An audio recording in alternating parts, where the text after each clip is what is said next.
like to keep things prompt here. We're going to go for about an hour, so hopefully we'll get to everyone's questions. That's our goal. Before we begin, I'm just going to go over some basic ones that we see come up over and over again, because I think that really helps give people a basis of some information. They're usually repeat questions. For those who don't know, I'm Heather. I'm the town administrator. This is David McDougall. He is one of our Board of Selectmen. We're here with Craig Durganson, who is our superintendent of schools, Jill Phelan, I'll get that right eventually, who's on the school committee, and we have Paul from ECAT over there who's taping, and we will get to see pieces of this broadcast on Channel 5 for anyone who has questions and was unable to attend this evening. This is our third night of this series. Third day rather. We did one at the highway department or the highway garage on Friday morning. We did one over at town hall on Tuesday night, and this is our last one before the override election next Tuesday. Some of the basic questions that we've been getting over and over again. The first question is, well, Proposition 2.5, our override election is for $1 million. Where's the $1 million going? $760,000 is going to balance our budget, or rather add into the budget and allow things to fill themselves to where they should be or where they would balance and equal almost where they were last year or bring things level. $200,000 is going into our stabilization accounts, or as you would think of it as our bank accounts, to invest money. And $40,000 goes into our OPEB, which is an account that we need for retirement and invest in the future. The second question folks say is, well, what happens with putting the money back in? We're really concerned that there's going to be, tons of people coming in. It's very exciting. It is. One of the concerns folks have is that, they see things and they say, well, if you look at the original budget, you look at the proposed Prop 2.5 budget, all we see here is additional money in the salary lines. How can that be? Well, the same thing I had said at town meeting still holds true. One of the things folks don't realize is currently with the balanced budget, the way it's written, it's actually reduction from the FY14 budget. What that means is that in certain departments, you're going to see folks taking furlough days once a month in order to be able to continue working. So we have things, for instance, the accountant's office. They took a cut of about $1,200, which essentially means that the assistant is going to work have one furlough day per month for the next fiscal year. So when you compare the FY14 budget or even the balanced budget with the Prop 2.5 budget, what you see is all of a sudden that $1,200 is put back in place, so she's no longer taking a furlough day, and then you see a 2% increase. And people say, well, why are we giving people salaries? This is ridiculous. Why are we giving people increases?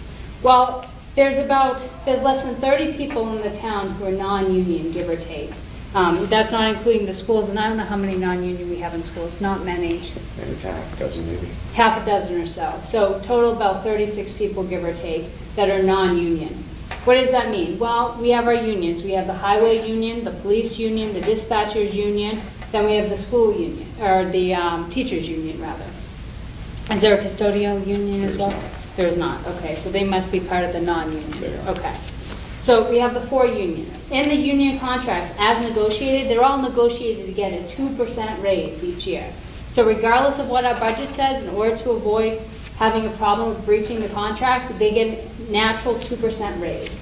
So the Prop 2.5 budget, what you see is after giving for instance, the assistant accountant back the money she had taken away from her and gave her a furlough day, that's replaced, and then she gets a 2% raise so that she's back on par with everyone who's union, and she's on the same base.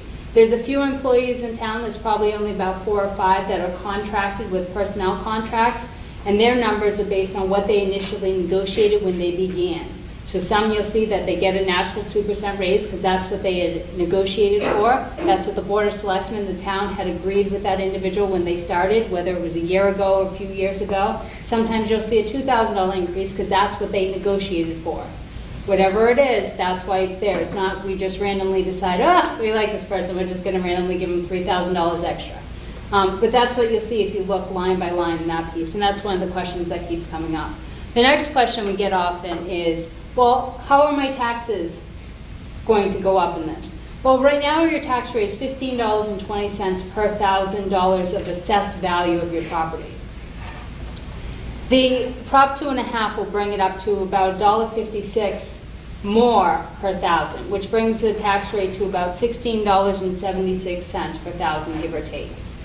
Now, what that means is if you have a house or property that's valued at $150,000, remember this is property valued or assessed at based on the assessor's office. So sometimes, you may agree with their assessment, you may think it's low, you may think it's high, but it's whatever their number is, that's the number we go with. So if your property is valued at $150,000, that means you'd be adding $234 approximately to your tax bill annually. If it's $200,000, you'd be adding approximately $312. If it's $250,000 worth of property, it'd be about approximately $390. And if it's $300,000, you'd be adding approximately $468 That's for the year. So additional.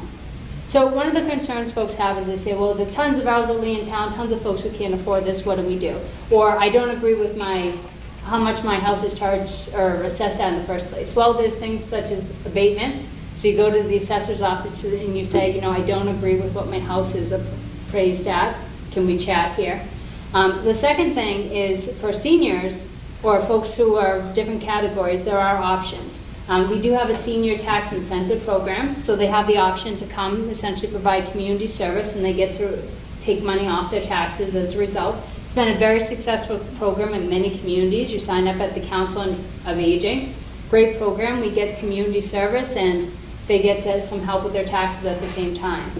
There's also other options available for folks who are in certain classifications, but if you talk to the assessor's office, they have all that information. So anyone who has trouble, they really are encouraged to talk to the assessor's office and see what options are available for them. The last comment that we get often is folks say, well, my tax is already really high. Well, there's 19 to 20 communities in Hampshire County right now, and we're about number 6 from the bottom.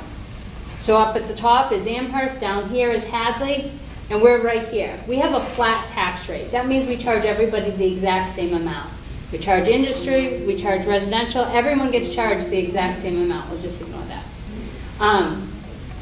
And other communities, they don't do that. What they do is they have a commercial base and then they have a residential base. And sometimes in the places where you see a lower number, they have a lot of commercial property. For instance, Hadley.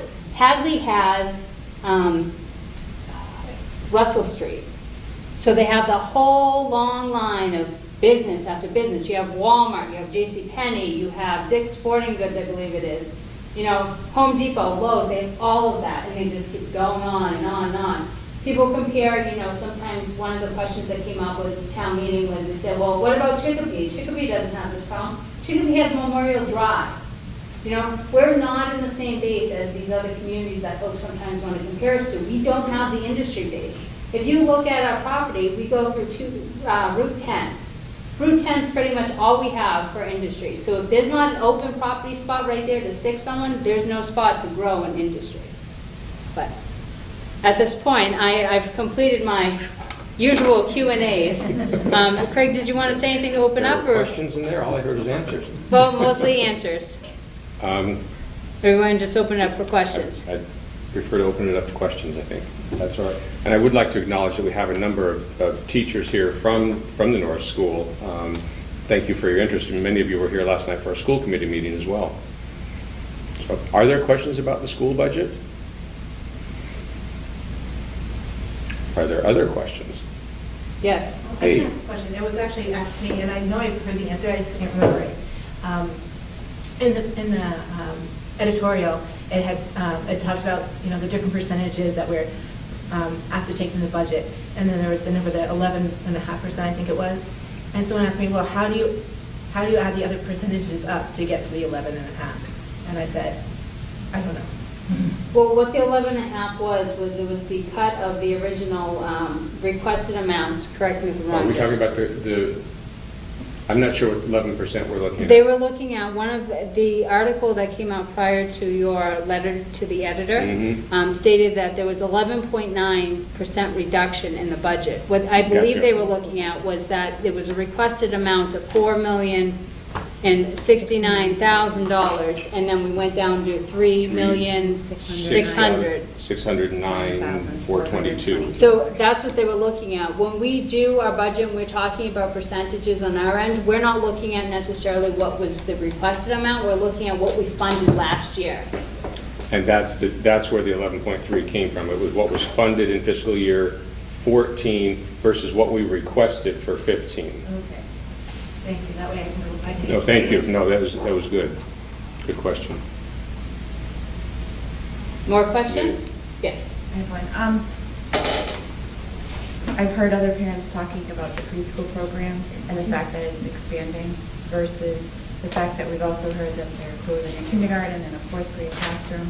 So there's a lot of confusion in the community as far as you're asking for money, but this program's expanding, but you're closing other classrooms. So what's the answer? There's a couple of dimensions to that. Last night, the school committee was clear that, then back up even more. I've made different recommendations to the school committee about this $300,000, where it would have to come from or where it might come from. As you can imagine, any plan that I propose is not always well received because it's people and it's impacting kids. So the first plan I suggested to the school committee was just a real first pass gross what if. Here's some thoughts. Hearing the response from that, I went back and in a more measured, more considered way looked at what are some things we can take out of the budget that don't touch kids. What are some of the things that are increases that are proposed for next year? Automatically they should come out. And then looked at trying to figure out how do we spread this out. And what I came up with as a way to start the conversation was looking at a reading teacher, some reductions in the specialists, a classroom teacher, and then looking at the kindergarten enrollments that we had at one time. The registrations that we were anticipating for kindergarten, the suggestion was made that maybe we could close the kindergarten. Going back to last night's school committee meeting, where we are is coming to our new principal to review all of those recommendations and saying to Mrs. Pluta, here's what Dr. Jurgensen recommended, what's real? Have the kindergarten registrations or projections changed? He's recommending closing the fourth grade because right now those third grades are less full than the other classes. We might be able to combine the 4 classrooms into the 3 at fourth grade. There's some hesitation there. We're going to work with Mrs. Pluta to try and figure out where those cuts will have the least impact. But I have to be honest with you, if those cuts are made, regardless of where they're made, they're going to have a devastating impact on this school. As far as the preschool goes, we are increasing services to 3- and 4-year-olds due to the needs of the students that we have, and we addressed that last night. Those increases are not coming in, are not impacted by the budget. All of the funds that are coming to add 1 day to 1 teacher and a half, I think it's a 1 day, and we're adding 1.5 whole days. We're not hiring new staff, but the teachers who are working with kids need more time with the students with special needs. All of the funding for that program expansion is coming from the fees that parents of typically developing children pay as tuition to provide a preschool experience to their children. Well, thank you for asking. More questions? Yes. Is the budget all set for if the 2.5 override gets accepted? For the school or for the Everything. town? For For the everything. town, at town meeting, we voted on 2 budgets. Yep. We voted on the balanced FY15 budget, Yep. which is the one that's about $14 million. And we voted on the Prop 2.5 budget that was contingent upon the passage of the override. That was the one that was over $15 million. That's correct. Now remember, that includes $760,000 from the override, and then $200,000 would be the stabilization, and $40,000 would be the OPEB. The 200 and then the 40 would require us to go to special town meeting to have the town allocate that into those accounts, because the stabilization account requires a 2/3 vote by the town. And we didn't want to do that ahead of time. The Board of Selectmen has already voted on this when they initially approved the budget, but the reason we didn't do it ahead of time is because it would be one of those things, we vote to move this contingent upon And it's usually not a standard for that. It's a standard for doing the Prop 2.5 piece, but not so much for moving funds into the stabilization accounts. Now, I was there for the vote, so I remember all that. Okay. Now, when we went through the real budget, the low budget. Balanced budget? Yeah, and, you know, we went piece by piece by piece by piece by piece and voted each piece. The sections. But when we went to the next one, it was a blanket. Now, are we going to have the opportunity to vote piece by piece by piece? No. We're not. It's already done. It's already done. Yeah, it's a one-piece thing. People had the opportunity, if they wanted to, they could have moved to ask for it to be voted piecemeal, but no one did. In the past, what we had done as selectmen, just for speed, we had an omnibus budget. And we had a different moderator at the time that agreed that would be okay. And we could just vote on the omnibus budget. We have a new moderator that wants to take it apart. And it was up to the moderator to decide if he wanted to take apart the override budget as well. He chose not to. Okay. So- It just happened so fast. Honestly, I was like, what just happened? Right. Honest to God, instead of going, could we go back? And then there was a stampede of people leaving. So it really was kind of chaotic to even try to address that issue of going back and saying, can we go piece by piece again? Honestly, it really was. It was just like, what Yeah, the? that was the moderator's choice. Okay. The school committee last night voted to, if the override does not pass, to accept the $3,609,000 budget and then figure out where our cuts are. Hoping that the override passes, the town has appropriated $4 million, increased our budget from 3.6 to $4 million. It still leaves us almost $70,000 shy, but the school committee is looking at closing that $70,000 gap by tapping into school choice reserve account so that we don't have to make cuts this year. And I think that that's a good thing. Yeah. Sorry, can I ask you a question? If the override fails, what does your school choice money look like for next year? And what does your budget look like for next year? Are you taking money that you would use for next year's budget? Absolutely. Okay. We have, So next year's deficit could be even worse. there was $423,000 in the budget as presented from school choice. If the override fails, we're adding another 180, so that's $600,000. We take in about 350, so we're tapping down.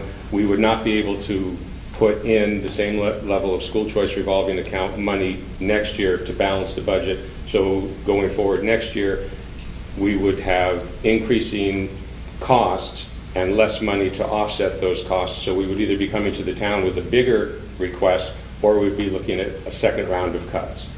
It's double jeopardy for us.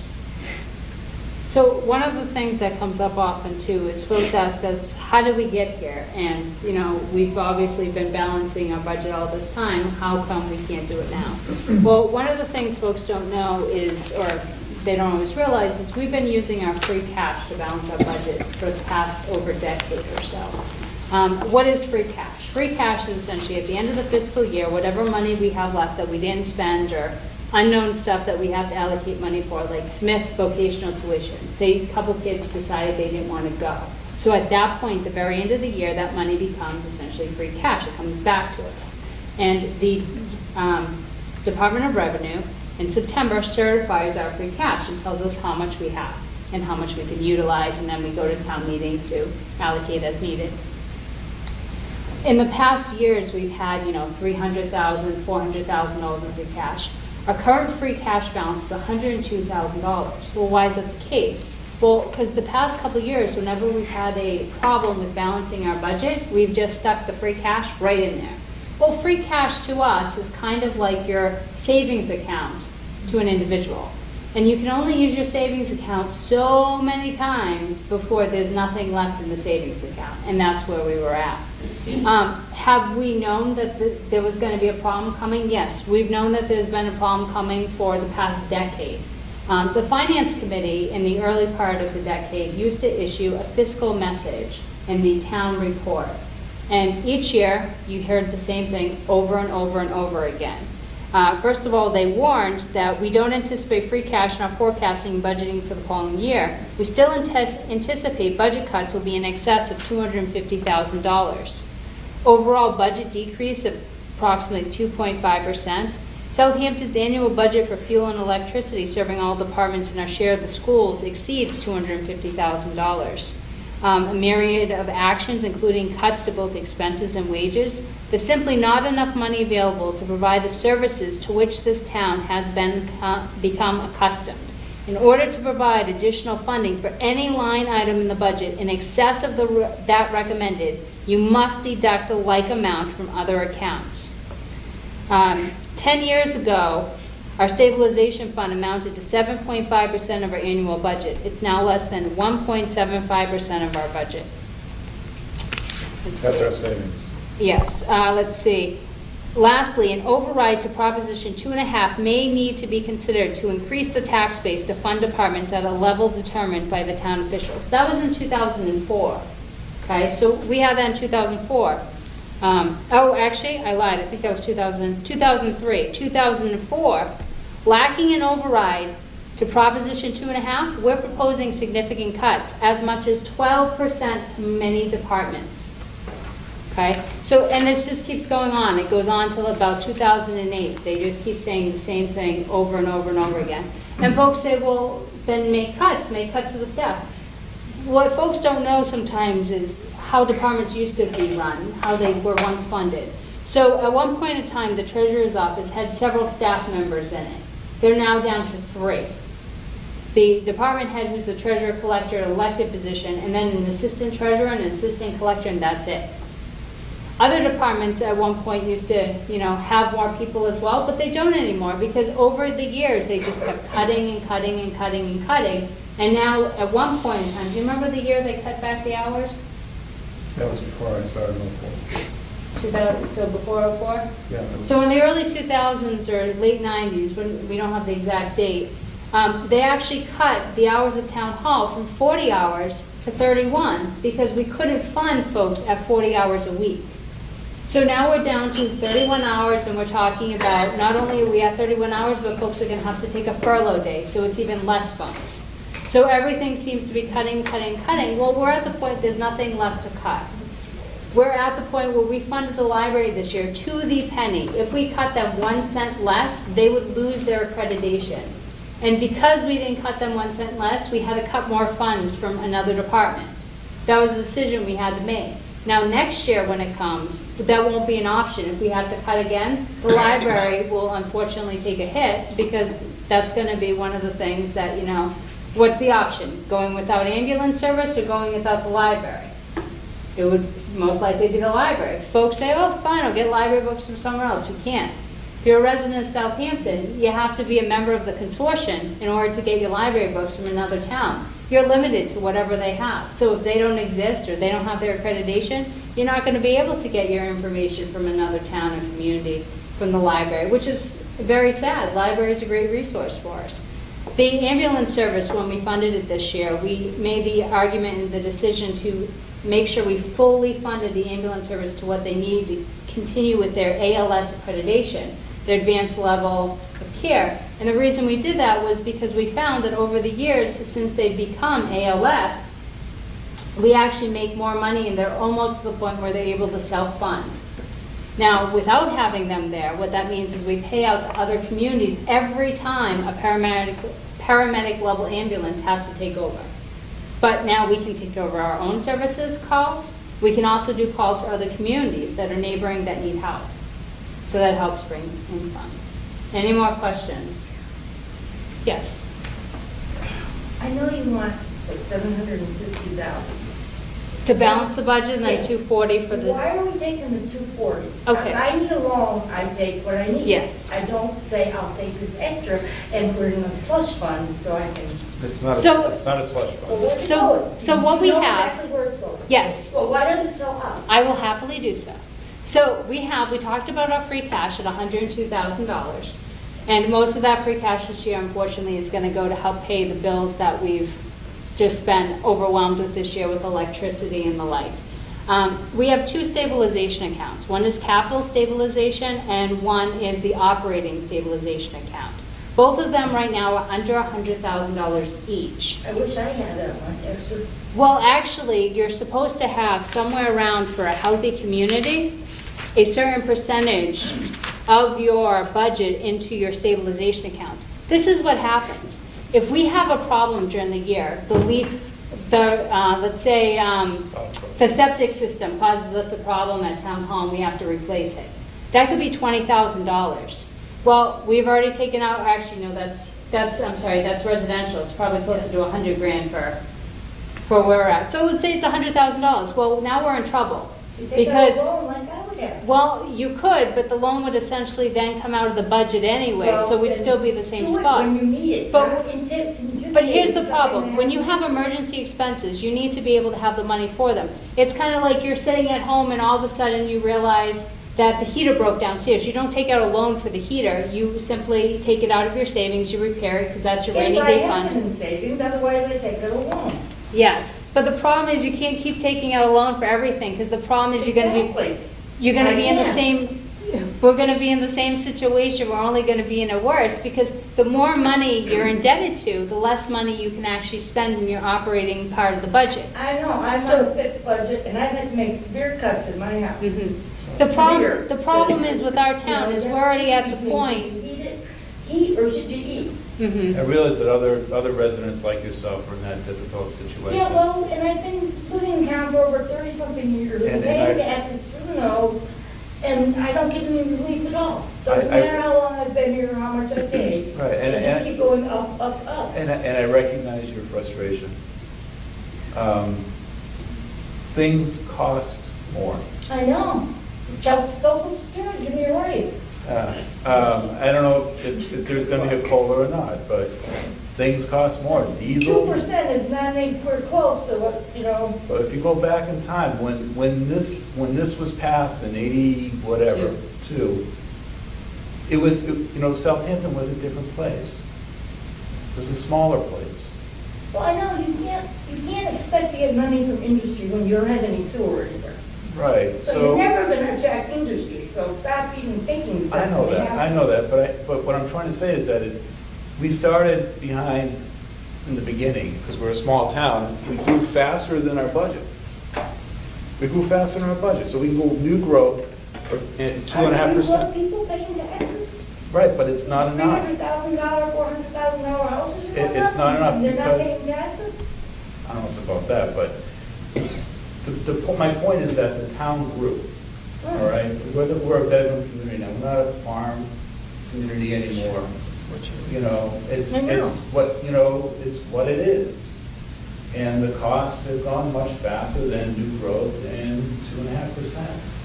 So.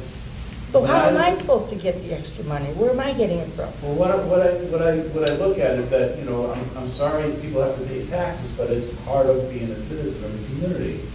And when I look at things, I would hope that when you call 911, when you need it, that there's somebody there to answer, okay?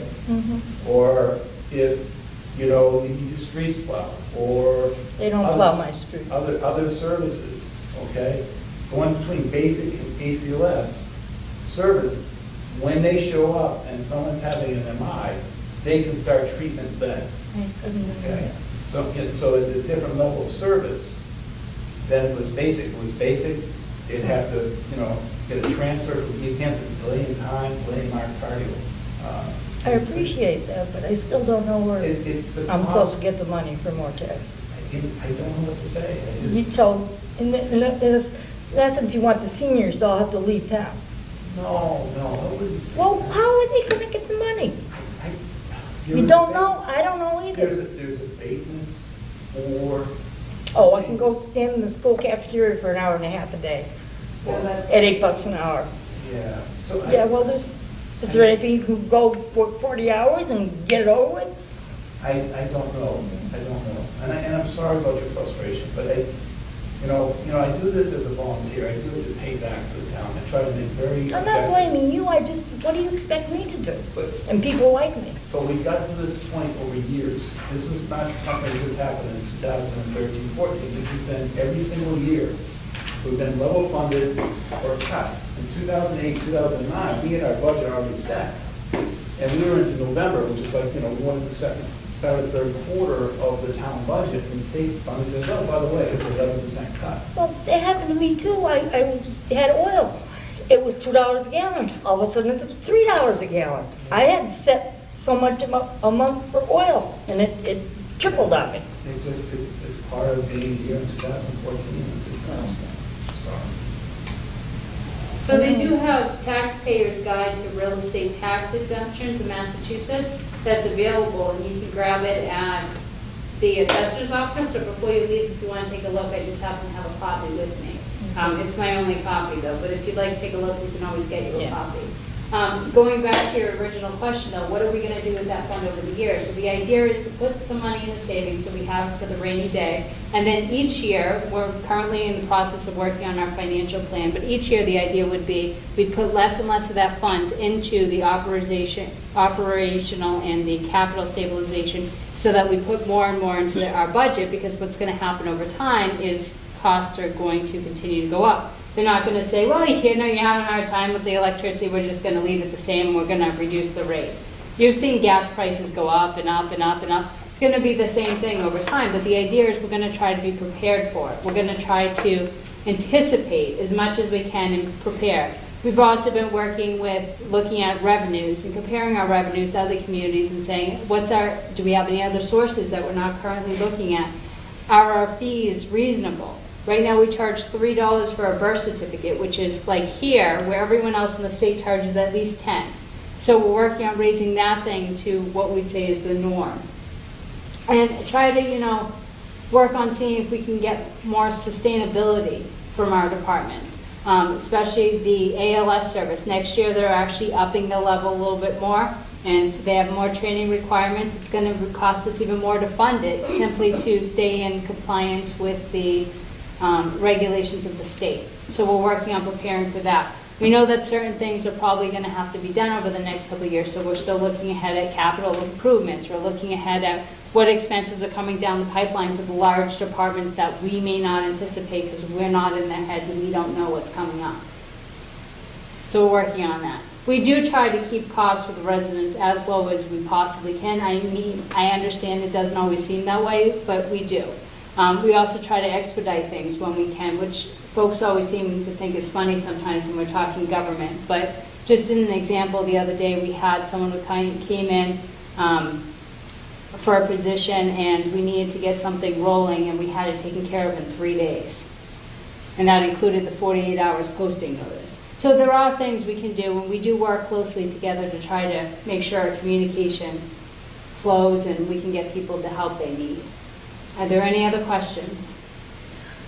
We have about 25 more minutes open. Yep. You had mentioned in an answer to one of the questions earlier that, well, do you want the library or do you want the ambulance? And I thought that was an interesting what if. You didn't put the school system in that same category. And it's like, of course we want the library, of course we want the school system, of course we want everything. But are there certain areas that maybe, okay, here's the approved budget, which we can barely survive on, and here's this way up here with the 2.5 override. Is there some middle ground? Well, the 2.5 override, as we're working on a couple videos coming out just explaining what each of the departments do.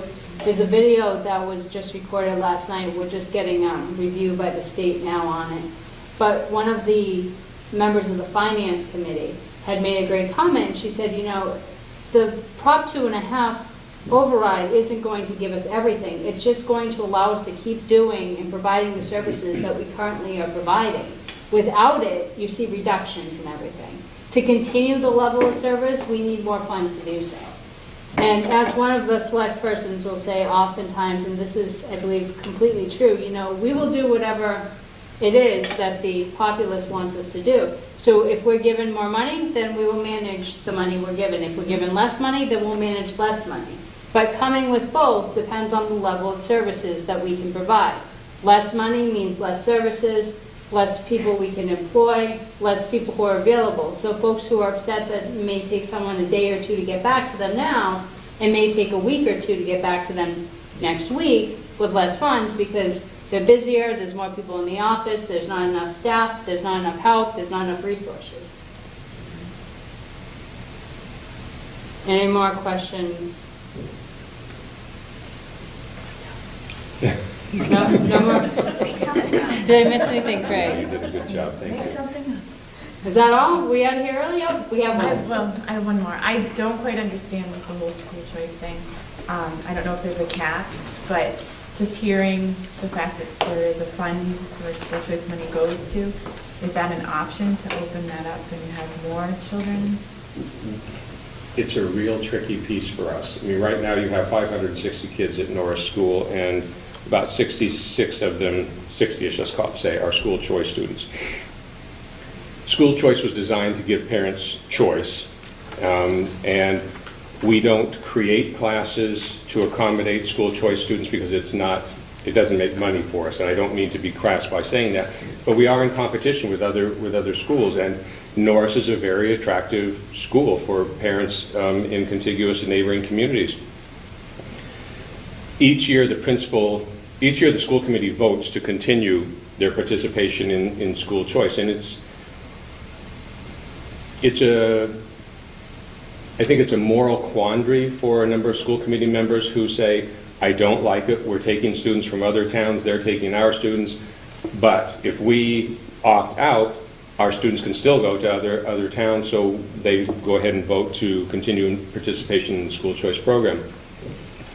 Those 60 kids bring in about $300,000.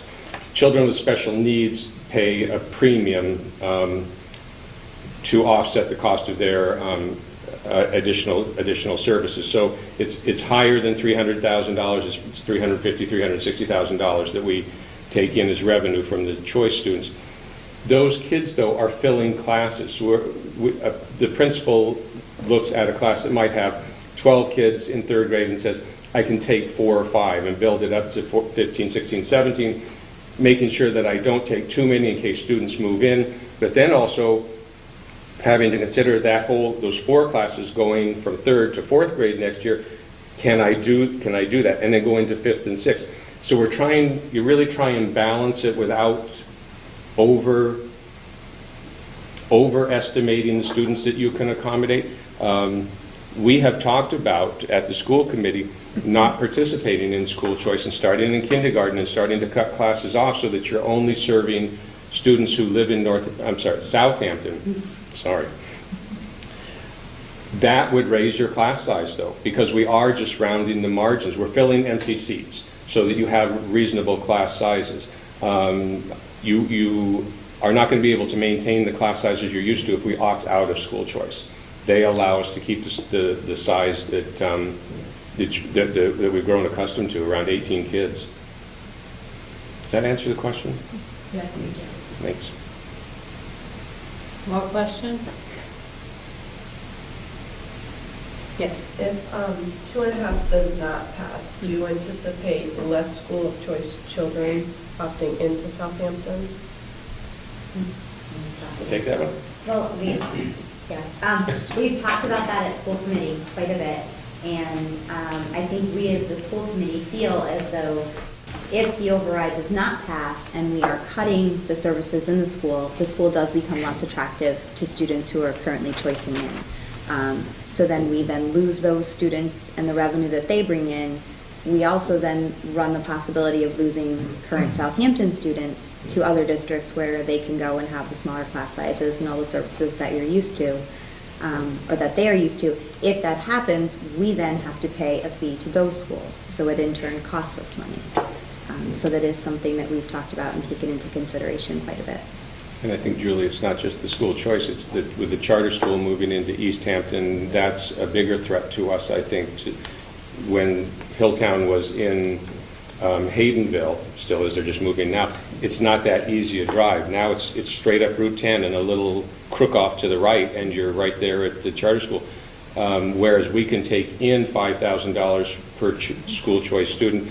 Going to a charter school is $14,000 or $15,000 that we pay. It's a very different amount of money. Whereabouts is that school going? They went in, does anybody know the name of the road? It's right across from Captain Jack's, kind of that little road. Industrial. Right, the industrial park there in Easthampton. More questions? No more questions? I think we're all done, Craig. Thank you for coming. All right, thank Thanks you, for your folks. interest. Thank you.